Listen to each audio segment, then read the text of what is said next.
Noi abbiamo come obiettivo e come proposta sempre rispetto ai trasporti che sono strettamente correlati con la scuola, l'idea di dare la possibilità di avere una capienza nei mezzi di trasporto, treni o quindi su ferro o su gomma, che sia pari all'omologazione del mezzo. La linea del Veneto è stata ribadita al vertice Stato-Regioni, incontro che sembrava decisivo, invece da più fonti viene bollato come interlocutorio. È questo il nuovo fronte, più degli stessi banchi con le rotelle, che ha animato il dibattito ferragostano. Del resto, trovati gli spazi, soprattutto in Veneto, la criticità si sposta nel tragitto casa-scuola, con il Comitato Tecnico-Scientifico Nazionale che sembra inamovibile sulla richiesta al governo di garantire 1 metro tra un passeggero e l'altro, misura che le regioni contestano. Rischiamo il caos, hanno sottolineato i governatori, che tradotto significa non riuscire a garantire trasporti per tutti gli studenti. Il pericolo quindi è quello di lasciarne parecchi a terra. Massima capienza di bus, scuolabus e treni è dunque la richiesta del Veneto, pur con una precisazione di sostanza.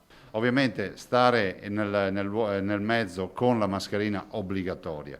Una volta in classe la mascherina però per Zaia deve diventare l'eccezione e non la regola, soprattutto per gli studenti. A scuola pensiamo che sia doveroso semplificare, mantenere la distanza di 1 metro da bocca a bocca, come dicono le riviste scientifiche, rispetto agli studenti e l'obbligo della mascherina per gli operatori e per gli insegnanti.